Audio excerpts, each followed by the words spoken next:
সার না পেয়ে এভাবেই জোট বেঁধে ডিলার পয়েন্টের সারের গোডাউনের দরজা ভেঙে 50 কেজি ওজনের 197 বস্তা সার নিয়ে যান কৃষকরা।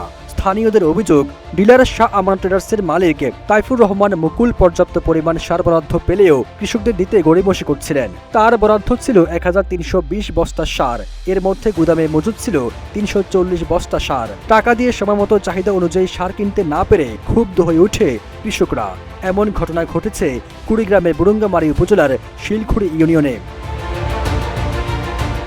জানা গেছে, বিক্ষুব্ধ 2 শতাধিক কৃষক রোববার শিলখুড়ি ডিলার পয়েন্টের সারের জন্য জড়ো হন। দীর্ঘ সময় অপেক্ষার পরও ডিলার পয়েন্ট না খোলায় ক্ষুব্ধ হয়ে ওঠে কৃষকরা। এক পর্যায়ে বিক্ষুব্ধ কৃষকরা গোডাউনের দরজা ভেঙে 50 কেজি ওজনের 197 বস্তা সার নিয়ে যায়, যেখানে ছিল 9850 কেজি ইউরিয়া সার। পরে পুলিশের তৎপরতায় 33 জন কৃষক 33টি সারের বস্তা ফেরত দিয়ে গেছেন।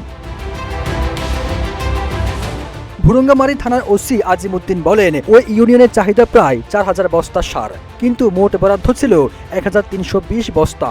ডিলার কৃষকের চাহিদা মতো সার সরবরাহ করতে গড়িমসি করছিলেন। ফলে কৃষকরা সার না পাওয়ার আশঙ্কা থেকে গোডাউন ভেঙে সার নিয়ে গেছেন। পরে পুলিশের তৎপরতায় 33 জন কৃষক 33টি সারের বস্তা ফেরত দিয়ে গেছেন।